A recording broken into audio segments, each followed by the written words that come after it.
is the video review for Maketoys Axle, the first in their new combiner, MTCM-04A axle. He is Groove, obviously from their version of Defensor, and as such, he's pretty cool. He comes in like a really cool little box. It's not big. It's just a small little rectangular box with no window here. And pictures on the back. Pictures from the back. And it does have a complexity level. That's probably accurate. So yeah, we're finally kicking off Defensor to rival Fans Project's Minosaur, which is going to look great on my shelf. I don't think, if you've watched my videos, you know how I feel about those two, so I'm not going to tell the whole story here. Maybe when we complete the combiner. So yeah, here he is in motorcycle mode. He does have his gun mounted on him. It just tabs in, and you can tab it onto that side. There's little slots here on these saddlebag type things, or you can plug it into this side. It really doesn't matter, whichever way you want. Now the gun itself, the instructions do show it plugged in over here, but again, it fits either way. The gun itself, you can see on the one end, one side looks like a gun. It looks a little hollow from this side, but you can see there's a cutout here. This is clearly going to form some part of the combined gun for the, or form some part of the combiner somewhere. It clearly attaches with something else, so I assume that's going to be part of the combiner's large gun. But yeah, there's his kind of machine gunny looking pistol. And here he is in motorcycle mode. You can see his wheels roll. That one's not straight. There we go. But his wheels roll. And he's a very smooth looking motorcycle. These pieces work, you can see, since the wheel splits to form them. The center piece is solid and immovable, but the outer pieces on each side of the wheel rotate here. But yeah, as you can see, it's a really nice looking motorcycle. This is like a little blast shield. You can pull that off. It's just plugged into, and actually you're supposed to pull it off later on. But it's just plugged into the exhaust port here. But really, like, aside from that, like, it's a nice looking motorcycle. He's got some little siren horns, or maybe those are supposed to be blasters. I'm not sure. But yeah, and then the lights on each side. And but for the most part, like, with the exception of this hand on the underneath the motorcycle, there's nothing that screams, "I am also a robot." Like, his head is completely hidden. Everything just kind of comes together, and it looks like a motorcycle. Like, nothing about this. And unless you're looking closely at some of the seam lines, it doesn't scream, "I'm a transformer." He does have a little kickstand here. If you don't have the gun on, you can get him to balance on his wheels. You can see the kickstand isn't quite touching the ground there. I'll even flip it up to show you. You can get him to stand like that, but again, it doesn't take much to knock him to one side or the other. If he falls this way, this little piece over here will mostly keep him supported. If he falls towards the kickstand's not up, he'll fall right over. But there's a little kickstand here that can hold him up in motorcycle mode, which is nice. Now to transform him, just going to flip that kickstand up right there like that. And then we come up here. I'm going to rotate this tire flat and kind of bring it down, get it out of the way. These come up and lift up like that. This whole head assembly comes down. And here you can see his robot mode head, which we will just turn around here to face forward. Detach the arms here. This arm, as you can see, just unpegs from the side of the motorcycle. And you gotta pull the whole thing up and out. What's catching here? Oh, and these pieces right here are part of the arms too. You got to unpeg this. Just the front part of the cowling here. Now, come on, pegged. There we go. Unpeg those pieces right here. And then that'll free up the arm, and the whole arm can come undone and pull up on this assembly right here, the shoulders. You can see there's the top part of the shoulder, the tab that's going to flip in here as we pull this out. So you flip that up, pull them up like that, just like that. Now the arms, they lock in this position right where it's kind of angled down. You unclip that. Should unclip that. There we go. Bring that forward, and just kind of fold these pieces. These pieces just kind of fold behind the arm, but you can move them and position them however you want. But they should sit flat, kind of there behind the arm. Bring that down. You can go ahead and again get this out of the way. Flip this open. Flip the handlebars down into the front of the hood like that. And you can kind of start to see the upper half of the body of the robot there. Once that's done, flip this hand back out and rotate it around to face the proper direction. And here, you rotate, again, unclip it from up here, so it has all of its range of movement again.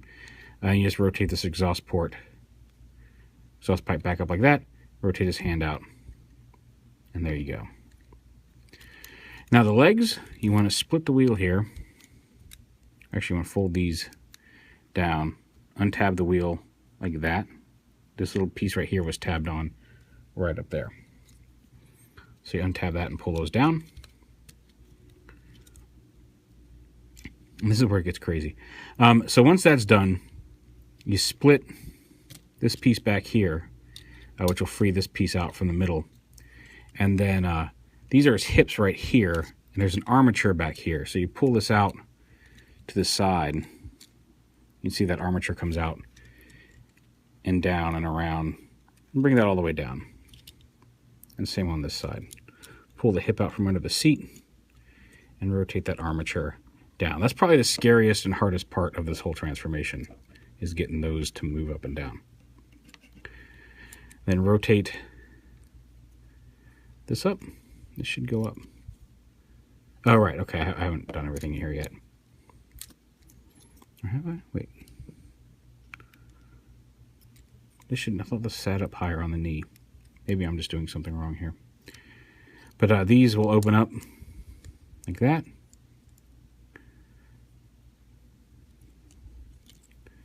No, I've definitely... something is not coming loose here. I don't want to risk breaking it.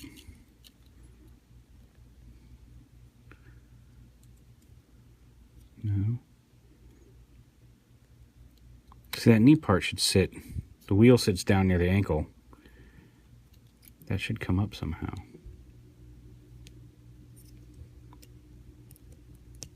Well, I'll consult the instructions on the leg piece, because...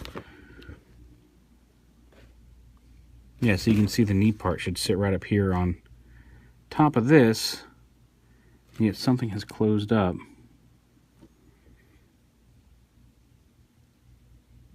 Oh yeah, okay, that should just pop right out. This piece should swing out.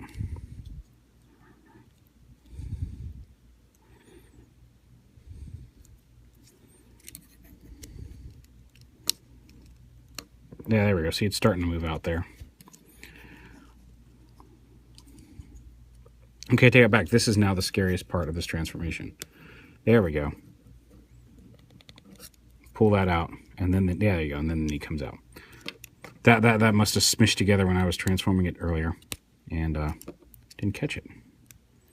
So yeah, you gotta kind of get up here. There's a tab, and slide that out. Man, that will probably get easier with time, but that is nerve-wracking. Especially since there's no way to grip it aside from right up here.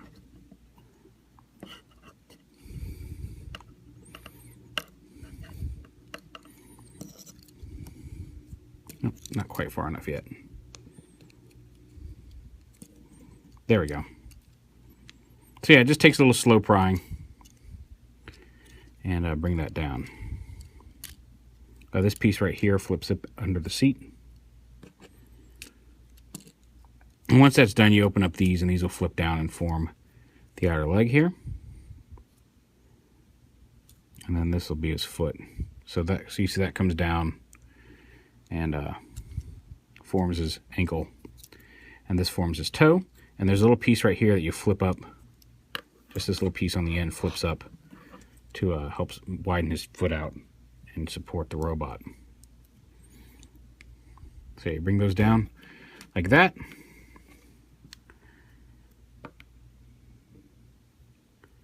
And this looks like it should tab in, but that's the tab for this. So, oh, you rotate this around like that. That's right. You open it up, rotate this around, and then this circular piece tabs onto here. See, I know these opened up. So you get that lined up right. Tab that onto there. There we go. No, wait. There we go. The whole thing moved up forward. There's a slot there. There you go. Once you get it all slotted in, it's good and solid. Wait, no, that's... Yeah, okay. There we go, like that. So you make sure he's got his heels in place. And we're mostly back to robot mode here. I gotta get this down. I fold this wheel down a little bit closer to his back. Fold this down a little bit more behind his head.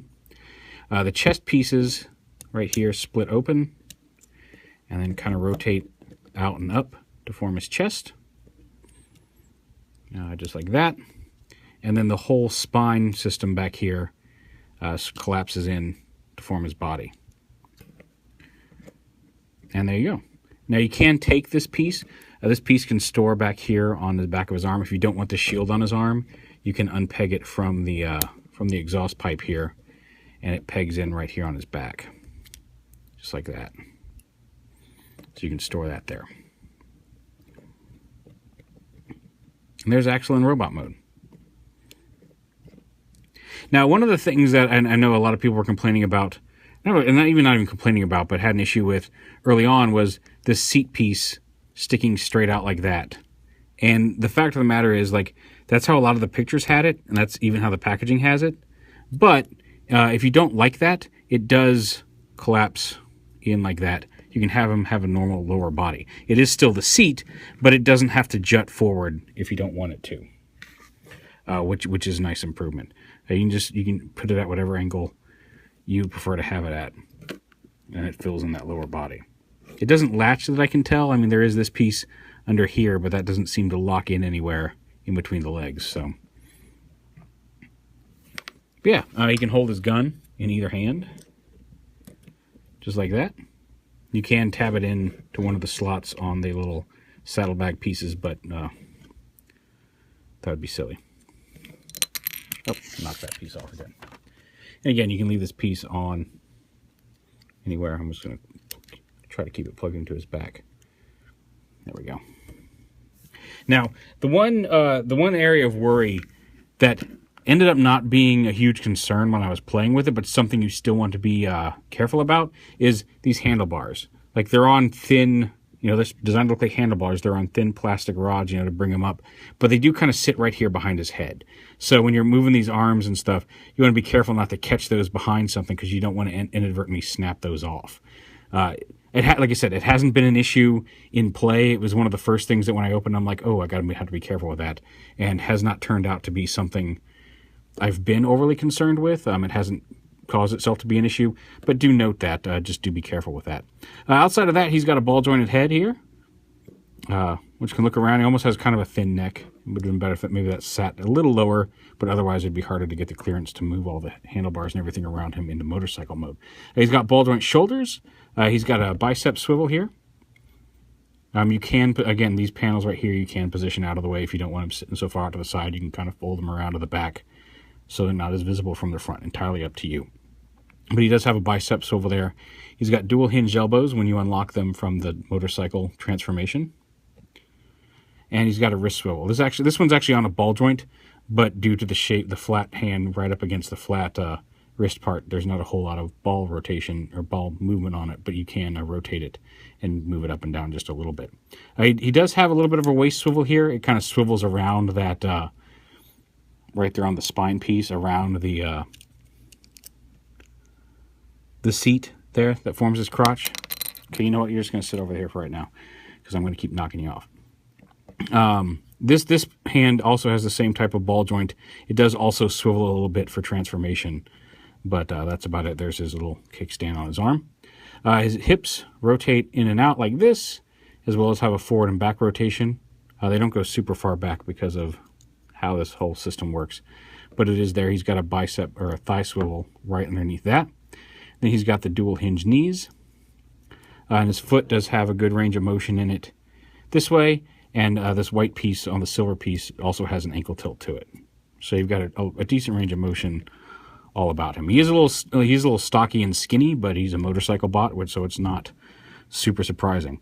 I'm not going to show off the combined mode form yet, just because I'll show you on the instructions how he's going to attach here. Because as it is, he's going to come down, and you can see you kind of turn him kind of back into motorcycle, kind of like halfway between robot and motorcycle, and then he's going to attach to the leg piece here onto the shin. Now it looks like he does actually fold around and wrap around the shin to form more of a complete leg versus just on Fans Project's M3. It doesn't just plug into the front of the shin. It does actually wrap around and become more of a limb-looking thing, but it does require the shin for support.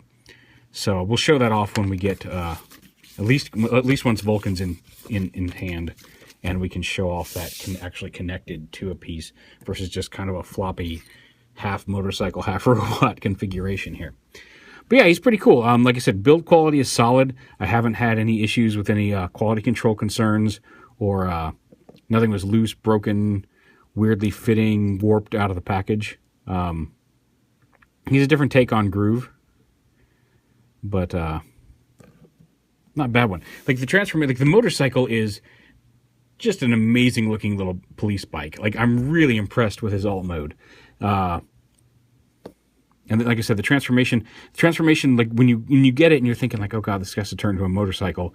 It's because he comes packaged in robot mode. It's a little daunting. You're like, oh man, that's got to get around here. But it's actually pretty straightforward. It is complex, but it's not difficult, if that makes sense. You know, as long as you're paying attention to the instructions are color-coded by part, so you can see it's not just an arrow pointing to move this part. Each part that moves in every step is color-coordinated between the steps, so you can figure out where to move each piece, which is really nice. So yeah, there is Maketoys Axel. He's, like I said, the first of their upcoming, Guardia is the name of the combiner. He's the first Guardia member. He's very poseable, very cool, and just an excellent motorcycle. Like I said, really well done alt mode on him. You can get him in some cool poses. Standing him up straight, just as a quick size comparison, I wanted to have Car Crash in here with me tonight. I meant to grab my G2 version of Car Crash off my shelf, but my mother-in-law is in town, and we went out to dinner, and like I literally came home, everybody got out of the car, I ran in, went to the bathroom, grabbed my stuff, and came right to work. I just completely forgot to grab him. But they are a little taller than some of the previous individual bots. Like, well, maybe not all of them. He's a little taller than a giant bot, a little taller than a Fans Project Stunticon. Here he is with Deluxe Class Prowl, just to give you an idea about how big they are together. So yeah, a little taller than usual, but I think combiner size is going to be consistent with Quantron and with Giant, and even like I said, Fans Project M3 is around in that same size class. So it's the combiner mode is going to be consistent with the stuff we've already gotten from Maketoys. So I'm okay with the bigger bots if they, you know, when they still combine to a similar size scale gestalt. I just hate it when like a company makes like, oh, here's Devastator, and he's like this big, and then like, oh, but for our next trick, people wanted bigger combiners, so now our next combiner, Bruticus, is now 6 inches taller, and it's like, but I'd like to have a consistent size. And like I said, I'm really looking forward to this guy to put up against my Fans Project M3 figure, because those two combiners were favorites from my childhood. But yeah, there's Maketoys Axel. Definitely worth picking up if you're into that, if you're collecting the Maketoys Fans Project combiners, because he's going to look great on the shelf, I think, when they're all said and done, and he's a fun little figure.